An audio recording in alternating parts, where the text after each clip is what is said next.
আসসালামু আলাইকুম প্রিয় দর্শক, অন্য মঞ্চের আলাপচারিতায় আপনাদের সকলকে আমন্ত্রণ জানাচ্ছি। শুভেন্দু অধিকারী কি বলছেন, এই ভিডিওটা আমি চালিয়ে নিই।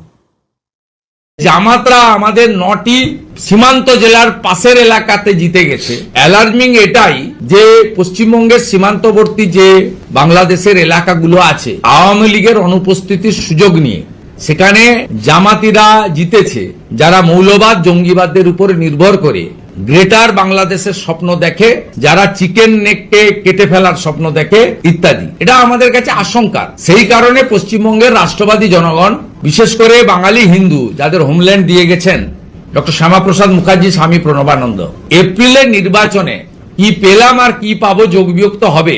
তার থেকেও বড় বিষয় যে জামাতরা আমাদের 9টি সীমান্ত জেলার পাশের এলাকাতে জিতে গেছে।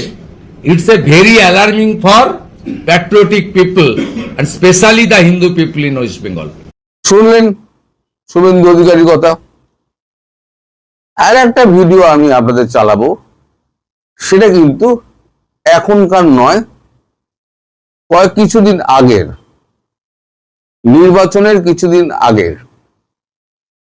তাকে প্রশ্ন করা হয়েছিল, মানে প্রধানমন্ত্রীকে প্রশ্ন করেছিলেন আমাদের মমতা বন্দ্যোপাধ্যায়, যে উনিও তো মানে বিদেশি, উনি কি করে আশ্রিতা হয়ে থাকেন? উনি তো আশ্রিতা নন। আমি তো বলেছিলাম উনি আশ্রিতা নন, উনি আমাদের সম্মানীয় অতিথি। এবং প্রধানমন্ত্রী শেখ হাসিনা ভারতবর্ষের একজন প্রকৃত বন্ধু, এবং বন্ধুকে আতিথেয়তা যা করতে হয় ভারতবর্ষ সেটাই করছে, এবং যথাসময়ে বন্ধুকে তার দেশের বাড়িতে ফিরিয়ে দেওয়া হবে। এবং আমি নেক্সট যেটা বলেছি, ডিসেম্বরের মধ্যে, জানবেন ডিসেম্বরের মধ্যে। এই যে ভিডিওটা আমি আপনাদের দেখাবো, এই ভিডিওটা এখনকার নয়, কিন্তু এখন খুব প্রাসঙ্গিক। এই ভিডিওটা না দেখলে আপনি বুঝবেন না শুভেন্দু অধিকারীর মনের মধ্যে কি আছে এবং কেন্দ্র সরকারের মনের মধ্যে কি আছে, যেটা শুভেন্দুর মুখ দিয়ে বলানো হয়েছিল।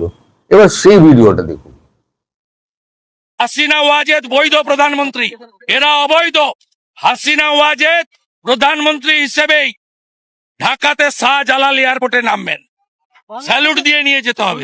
যারা জুতোর মালা পরিয়েছে তাদেরকে ওই গোলাম নিজামীর মতো দড়ি পড়তে হবে। আমি আজকে বলে গেলাম, এই রাজাকারের নাতিদের অবস্থা কি হয় শুধু দেখতে থাকুন।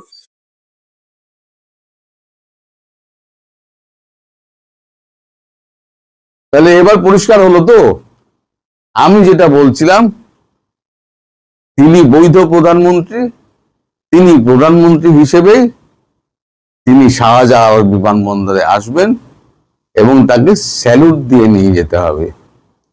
এখন সেটা কিভাবে হবে না হবে আমি বিস্তারিত সেটা আপনাদের বলতে পারবো না, কারণ অনেক বিধিনিষেধ প্রথমেই বললাম আমার উপরে রয়েছে। আর বিশ্বাসভঙ্গ আমি করি না। বিশ্বাসভঙ্গ যদি একবার হয়ে যায় তাহলে বিশ্বাস আর অর্জন করা যাবে না। এই এত বছর ধরে যে বিশ্বাস আমি তৈরি করেছি, আপনারা আমার অবিশ্বাস করেন, কথা কুকথা বলেন, আপনারা দর্শক, আপনাদের বলার অধিকার রয়েছেই, কিন্তু যারা খবর দেয় তারা যদি একবার তাদের অবিশ্বাসের পাত্র হয়ে যায় তাহলে দ্বিতীয়বার আমি খবর পাবো না। ফলে তার বিশ্বাসের মর্যাদাটা আমাকে রাখতে হয়। তাই এর থেকে বেশি আমি কিছু বলবো না। তবে আওয়ামী লীগ কর্মী যারা আছেন, যারা মনোবল ভেঙে পড়েছিলেন, তাদের মনোবল চাঙ্গা করার জন্য শুভেন্দুর এই ভিডিওটি, পুরনো ভিডিওটি এখন প্রাসঙ্গিক বলে আমি চালিয়ে দিলাম। আমার কাছে ছিল আগে, কিন্তু আমি চালাইনি, এখন আমি চালিয়ে দিলাম। এবার আপনারাই বুঝুন কি হতে যাচ্ছে। আর এখন রাস্তা ঘাট সব জনসমুদ্র জয় শ্রীরাম ধ্বনিতে। আপনারা যদি কেউ এখন এদেশে আসেন তাহলে দেখবেন যে রাস্তাঘাট সমস্ত গেরুয়াতে ভর্তি হয়ে গেছে, তৃণমূলের নামগন্ধ নেই। সব যত গুন্ডা ফুন্ডা ছিল না, দপ্তর ফপ্তর বন্ধ করে সব পালিয়ে গেছে। ইতিমধ্যে আবার তৃণমূলের দপ্তর সব দখল করা শুরু হয়ে গেছিল। ওরা যেমন সিপিএম এর দপ্তর দখল করেছিল তৃণমূল জিতে, এবার তৃণমূল হেরেছে, এবার বিজেপি জিতেছে, বিজেপি দপ্তর দখল করছে, ভাঙচুর করছে, দপ্তর দখল করছে। এই যে রাস্তাঘাটের এই যে মানে ভিডিও, আমি হাওড়া ব্রিজের একটা ছোট ভিডিও দেখাচ্ছি, আপনারা সেই ভিডিওটা দেখুন।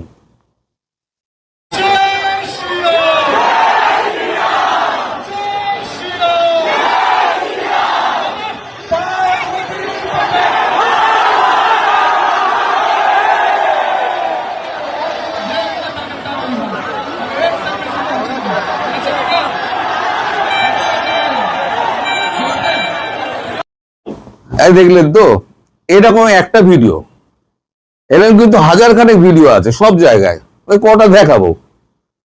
এখন একটা কথা আপনাদের দেশে খুব আলোচনা হচ্ছে, সেটা হচ্ছে 11টা দেশ নিয়ে 12টা দেশ নিয়ে হওয়ার কথা ছিল আমাদের এখানে প্রগতি, যে আমাদের যে মিলিটারি ড্রিলটা হওয়ার কথা, সেখানে বাংলাদেশকে কেন বাদ দেওয়া হয়েছে?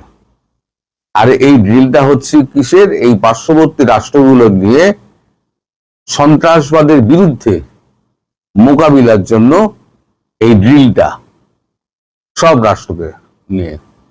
বাংলাদেশ নিজেই সন্ত্রাসবাদী রাষ্ট্র, যেমন পাকিস্তানকে ডাকে না, এখন বাংলাদেশ সেই কাতারেই পড়ে গেছে। কারণ তারেক জিয়া বা তারেক রহমান, তিনি যে 10টা এগ্রিমেন্টে সাইন করে এসেছিলেন, একটাও তিনি মানেননি। তার কপালে কি আছে সে তো পরে দেখা যাবে। ভারত তো বসে থাকবে না শেখ হাসিনা ঢোকানোর জন্য, বৈধ পথে হোক অবৈধ পথে হোক, যে পথেই হোক না কেন, শেখ হাসিনাকে প্রধানমন্ত্রী হিসেবে তো ওখান থেকে ফিট করবেনি।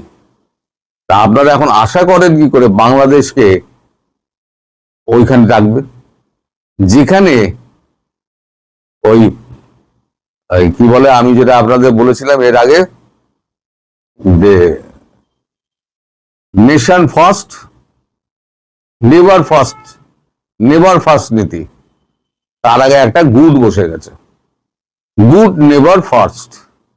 এখন এই গুডটায় আর এখন বাংলাদেশ নেই, ফলে বাংলাদেশকে ডাকার কোনো প্রয়োজনই নেই, আর প্রস্তাবও ওঠেনি। শুধু শুধু আপনারা চিন্তা করে নিজেদের মাথার ঘাম পায়ে ফেলে বাংলাদেশের যারা গভর্নমেন্টের লোকজন আছে, তারা এসব নিয়ে আর আলোচনা করবেন না। ভারতবর্ষ আপনাদেরকে যে বিশ্বাস করে না, সেটা আর একবার বুঝিয়ে দিল এইটা করে। এবার যতক্ষণ না পর্যন্ত শেখ হাসিনা বাংলাদেশের প্রধানমন্ত্রী হিসেবে বসছেন, ততদিন পর্যন্ত ওই গঙ্গা চুক্তি বলুন, তিস্তা প্রকল্পের জলবন্টন বলুন, কোনোটাই হবে না। মাঝে মাঝে খাদ্য যাবে, এই সমস্ত যাবে, এগুলো হচ্ছে টেকনিক্যাল ব্যাপারে, দিতে হয় দিতে দেবে, নইলে আওয়ামী লীগের লোকগুলোই তো না খেয়ে মরে যাবে। আর মানুষগুলোকে টিকিয়ে রাখতে হবে তো, রাজ্য থাকলে তবে তো রাজ্যবাসী থাকলে তবে তো রাজ্য। রাজ্যবাসী যদি না থাকে, দুর্ভিক্ষে যদি মরে যায়, তাহলে রাজ্য আর কিসের, দেশ আর কিসের? ফলে টিকিয়ে রাখা হবে, আপাতত টিকে থাকুন। আর আওয়ামী লীগ কর্মীদের বলছি, আপনারা একেবারে ভেঙে পড়বেন না, আমার ওপর আস্থা রাখুন। 2-1টা মিস হতেই পারে, এত খবর বলছি, রোজ 2টো করে 3টে করে ভিডিও ছাড়ছি, তার মধ্যে 2-1টা ভুলভাল খবর হবে না? আমিও তো মানুষ, ভুলভাল খবর হতেই পারে। আপনি সারাদিনে সব যে কাজ করছেন, তার মধ্যে সব কাজটা কি সঠিক হয় না, একটা বেঠিক হয়ে যায়। যে কাজ করে তারই ভুল হয়, আমি কাজ করি আমারও ভুল হবে। তাই বলে আমাকে দেখে দেওয়াটা যারা করছেন, তারা আখেরে নিজেদের পায়ে নিজেরাই কুড়ুল মারছেন। অনেকে এখন স্বীকার করছেন ভদ্রতার বসে, না আপনি যা বলেছেন সত্য বলেছেন এবং এগুলো মিল আছে। এখন আমরা দেখতে পাচ্ছি, ধীরে ধীরে আরো অনেক কিছু দেখতে পাবেন। তারেক রহমানের অবস্থা কি হবে সেটাও দেখতে পাবেন। আর আওয়ামী লীগের মানে জোয়ারটা যখন চাপবে, সেই জোয়ারে ভেসে শেখ হাসিনাকে কিভাবে ভারত ঢোকাবে, সে প্ল্যান হয়ে গিয়েছে। আমি বলছি সে প্ল্যান হয়ে গিয়েছে, আমি এখন বলতে পারবো না। পারলাম ভেতরে দুঃখ করছে, আমার মনে হচ্ছে আমি বলে দিই, কিন্তু সেটা আমি বলতে পারবো না, অনেক বাধ্যবাধকতা আছে। তাই আমার উপর আস্থা রাখুন। ডিসেম্বরের মধ্যে, অনেক ভেবেছি আমি ডিসেম্বর বলেছি, কারণ ইলেকশনটা ছিল। আর একটা কথা আমার জানাবার একটুখানি, সেটা হচ্ছে দাড়িটা মানে কাটতে না পারার জন্য আমাকে খুব একটা কদাকার লাগছে, মানে একেবারে ওষুধ ওষুধ লাগছে কি, একটু আমার জানাবেন তো। তাই সেই অনুযায়ী ব্যবস্থা করবো, আমি যে করেই হোক দাড়িটা কাটার ব্যবস্থা করব। সবাই ভালো থাকবেন, সুস্থ থাকবেন, সাবধানে থাকবেন। নমস্কার। আমি বলেছিলাম গতকালকে প্রধানমন্ত্রী শুভেচ্ছা জানিয়েছেন আমাদের শুভেন্দু অধিকারীকে, শুভেচ্ছা জানিয়ে তার এই লড়াইয়ের সাফল্যের জন্য তাকে অনেক অনেক অভিনন্দন জানিয়েছেন, এবং একটা ফুলের তোড়া উনি পাঠিয়ে দিয়ে উনি বলেছেন যে শপথ গ্রহণ অনুষ্ঠানে আমি নিশ্চিতভাবে উপস্থিত থাকব। তারপর অনেক কিছু কথাবার্তা হয়েছে। আমি রাতে একবার যোগাযোগ করেছি শুভেন্দুর সঙ্গে, তিনি কিছু কিছু কথাবার্তা আমায় বলেছেন। এখন তার পুরোটা বলা যাবে না, বুঝিনি, এটা দ্বিপাক্ষীয় সম্পর্কের ব্যাপার, এখানে অনেক মানে জটিলতা রয়েছে, মানে বৈদেশিক জটিলতা, কূটনৈতিক জটিলতা, এই সমস্ত রয়ে গেছে। তার উপরে এখন ভাবুন যে আমাদের এখন নতুন করে চিন্তা করতে হচ্ছে। আমি প্রথমেই আপনাদের বলেছিলাম অনেকদিন আগে যে উত্তরবঙ্গ থেকে দক্ষিণবঙ্গ পর্যন্ত সীমান্তবর্তী এলাকাগুলোয় 51টা জায়গায় জামাত আসন জিতে বসে আছে। ফলে এই অঞ্চলটা আমাদের খুব দরকার ছিল, মানে আমাদের মাথা ব্যথার কারণ হয়েছিল। আর একটা খবর আপনাদের বলেছিলাম আমি, যে সীমান্ত অঞ্চলে যে মুসলিমরা রয়েছে তারা বিএসএফ এর অত্যাচারে তারা অতিষ্ঠ হয়ে গেছে। তারা বলছে যে আমাদের সঙ্গে চলুন, আমরা গিয়ে কাঁটাতারের বেড়া দিচ্ছি, এই অত্যাচার আমরা সহ্য করতে পারছি না, আপনারা দিনে রাতে এসে যখন তখন তল্লাশি চালাচ্ছেন। তারপরে তারাও মানে উৎপাতে তারাও অতিষ্ঠ হয়ে উঠেছেন। এখন খবর পাওয়া যাচ্ছে যে সীমান্ত অঞ্চলের অনেক মুসলিম তারা কিন্তু বিজেপিকে ভোট দিয়েছে।